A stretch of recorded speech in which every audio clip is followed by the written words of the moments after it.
اور کیا بہوؤں بیٹیوں کا تماشا لگایا ہے، اور نیم برہنہ بیٹیاں لوگوں کی شہوانی نگاہوں کے سامنے ہیں، اور باپ بھی کھڑا ہے اور بیٹا بھی کھڑا ہے، نہ باپ کی آنکھوں میں حیا ہے، نہ بیٹے کی نظروں میں حیا ہے، نہ بھائیوں میں غیرت ہے، اور کہتے ہو اللہ کی رحمتیں ہمارے اوپر نازل ہوں۔ یہ تو شکر کرو پتھر نہیں برستے محمد عربی کے قدموں کا صدقہ۔ اسلام کا جو بنیادی اخلاق ہے وہ حیا ہے، یہ بات ذہن میں رکھیں۔ ہر دین کی ایک پہچان ہے، حضور نے فرمایا اسلام کی بنیادی پہچان کیا ہے؟ حیا ہے۔ جب ہم نے اسلام کے دامن کو چھوڑ دیا ہے، یہ رسم حنا کے نام سے بدتمیزی یہ کس معاشرے سے ہم نے لی ہے؟ ہمارا تو رب یہ بھی گوارا نہیں کرتا کہ ہفتے کے دن کی تعظیم ہو اور اونٹ کا گوشت ایک بندہ ترک کرے یہودیت کی رسم سمجھ کے، اسلام سے ٹکراتا نہیں ہے، پھر بھی جو ہے وہ اسلام اس کو گوارا نہیں کرتا۔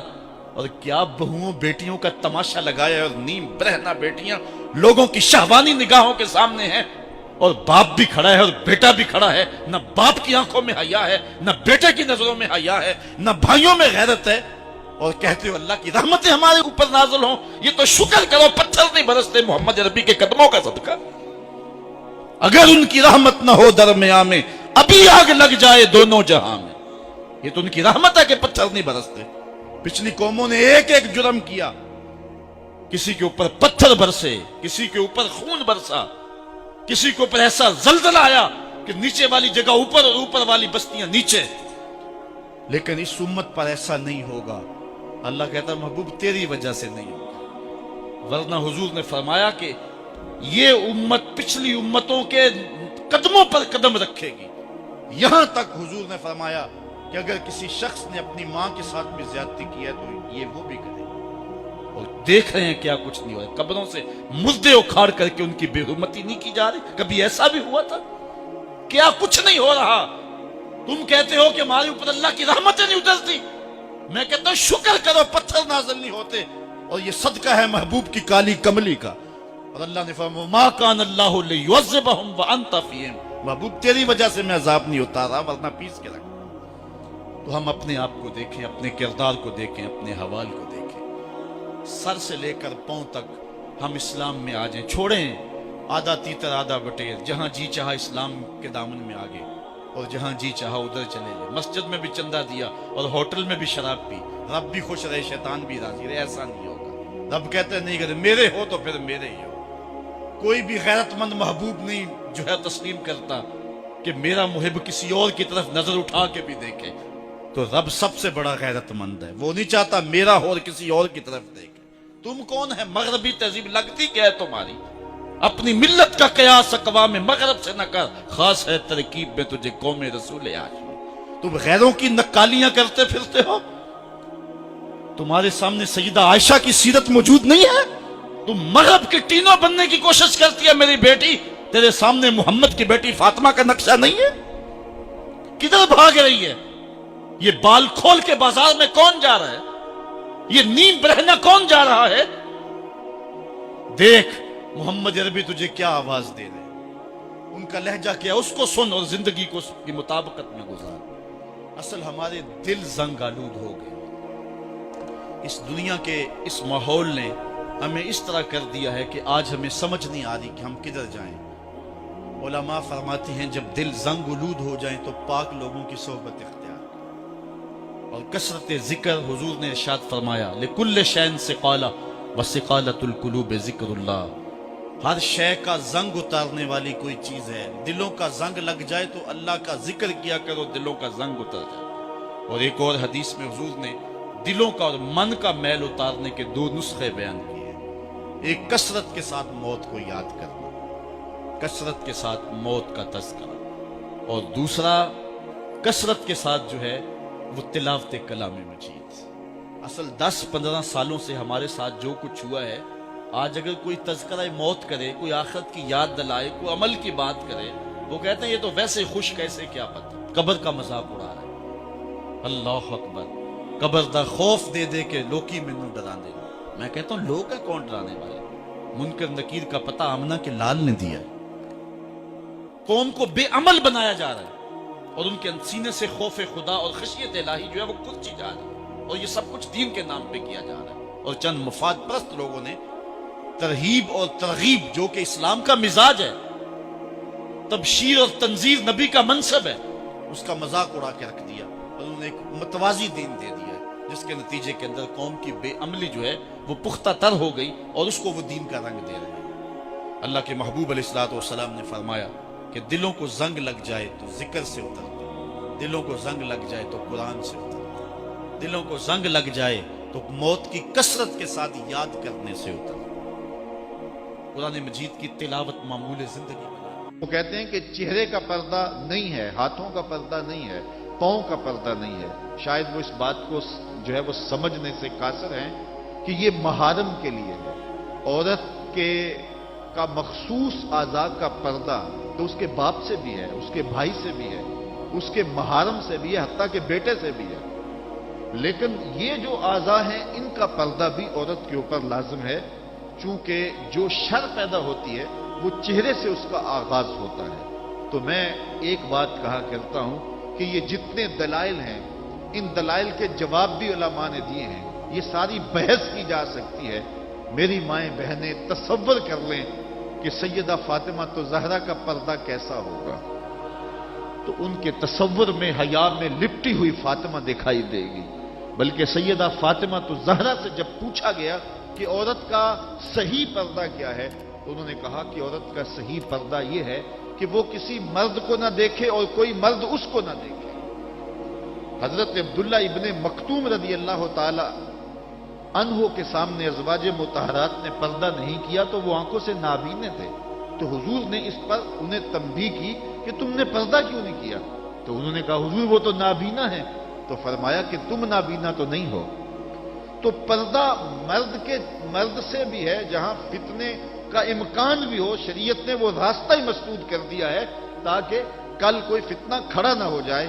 تو میں سادی سی بات یہ کرتا ہوں کہ پردے کے حوالے سے دلائل کی دنیا بھی ایک بہت بڑی دنیا ہے، لیکن میری مائیں اور بہنیں یہ تصور کریں کہ سیدہ فاطمہ تو زہرا کا پردہ کیا ہوگا، تو یہ تصور کرنے سے ہی طبیعت میں حیا پیدا ہونا شروع ہو جائے گا، اور سیدہ کا پردہ اور ان کی عصمت اور ان کی آبرو کا انداز سمجھ میں آ جائے گا۔ حضرت اسماء بنت امیس رضی اللہ تعالیٰ عنہ فرماتی ہیں کہ میں سیدہ فاطمہ تو زہرا کے پاس بیٹھا کرتی تھی، اور انہیں سب سے زیادہ فکر اس بات کی تھی کہ زندگی میں تو عورت اپنے پردے کی حفاظت کر لیتی ہے، لیکن مرنے کے بعد جب پٹڑے پہ چارپائی پہ اسے ڈالا جاتا ہے تو اس کا جسم جو ہے وہ جنبش کرتا ہے اور وہ مختار نہیں ہوتی ہے، تو اعضاء دکھائی بھی دیتے ہیں، اعضاء کی حیت بھی سمجھ میں آتی ہے، تو یہ بڑا مشکل لمحہ ہوگا جو مرنے کے بعد درپیش ہوتا ہے۔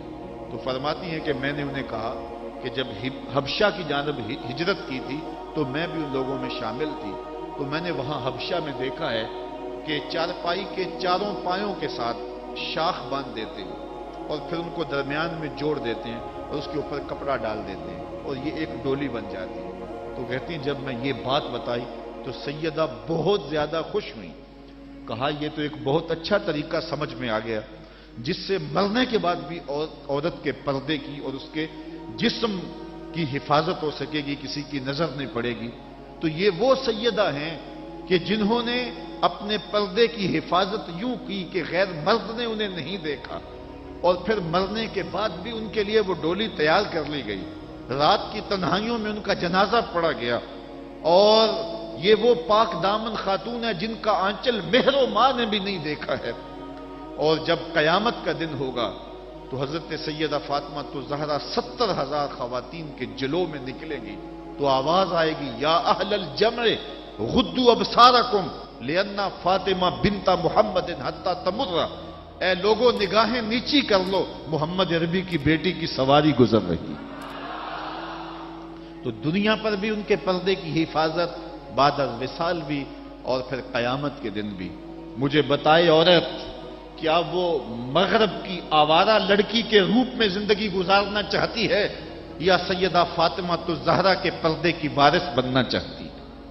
وہ سڑکوں پر لہرا کر چلنے میں فخر محسوس کرتی ہے یا کہ وہ اپنے مخصوص پردے میں لپٹ کر کے تقدس مہاب انداز میں گھر سے مجبوراً نکلنا پڑے تو نکلنا پسند کرتی ہے؟ کوئی بھی شریف زادی یہ پسند نہیں کرے گی کہ وہ مغرب کی حیا باختہ لڑکیوں کی طرح آوارہ مزاج ہو اور اس کی طرف شہوانی اور بھوکی اور غلیظ اور گندی نظریں اٹھے. وہ چاہے گی کہ میں تقدس معاب زندگی گزاروں. میری بہن، تیرا برقع تیرے لیے قید خانہ نہیں، تیرے برقعے کی ایک ایک سلوٹ تیرے حیا کا پہرا ہے. تو مغرب کی ٹینو نہیں ہے، تو مشرق کی بیٹی ہے. تو فاطمہ ہے، تو عائشہ ہے، تو حفصہ ہے. تیرا پردہ اس کائنات کے حسن کی علامت ہے. تو سمٹ جائے گی تو امت پھیل جائے گی، تو گھر کو سنبھال لے گی تو امت بحر و بر پہ جاری ہو جائے گی. تو عورت کو گھر میں سمٹ کر کے اپنی اندرون خانہ ذمہ داریوں کو سنبھال کر کے اپنی عصمت اور اپنی آبرو کی حفاظت کرنی چاہیے تھی.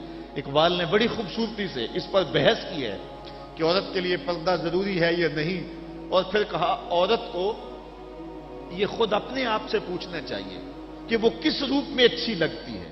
ذرا دیکھیے اقبال کا لہجہ. اللہ اکبر.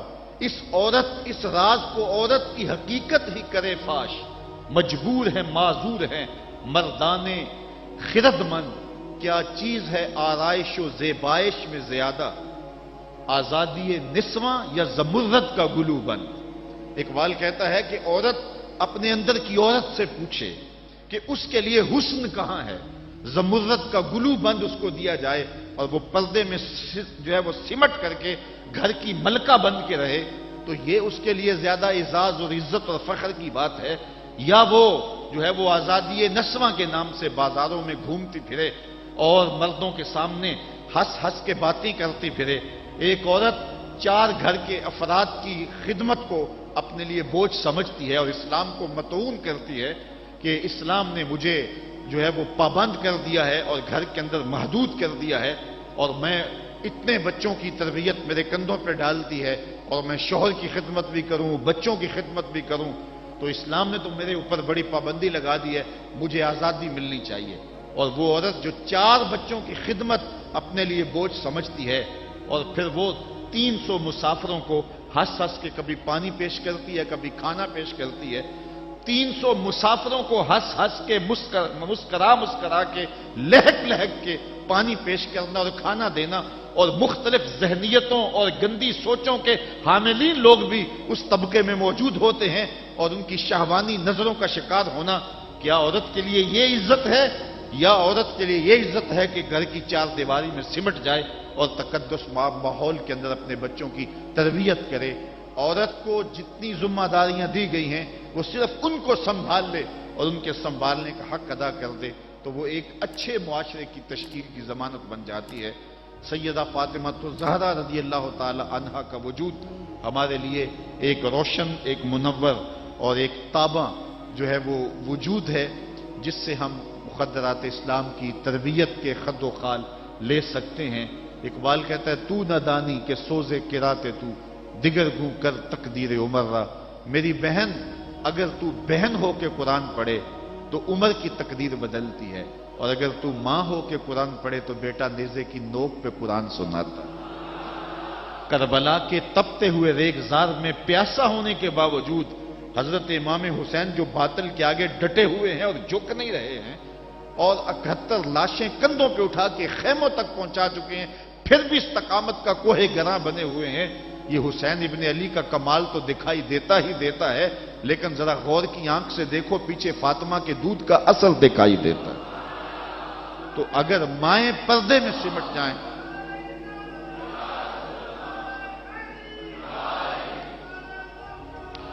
تو یہ حضرت امام حسین کی صورت کے اندر امت کو جو خوبصورت تحفہ دیا. بلکہ یہاں اقبال تو بے خود ہو گیا نا، وہ کہتے ہیں آپے سے باہر ہونے کی کیفیت، کہ عقیدت کا رنگ ایسا چڑھا کہ بس جذبات سے مغلوب ہوا. اقبال کہتا ہے کہ وہ کہتا ہے کہ رشتہ آئین حق زنجیر پاس فرمانے جناب مصطفیٰ، ورنہ گردے تربتش گردید میں سجدہ برخا کے او پاشید میں.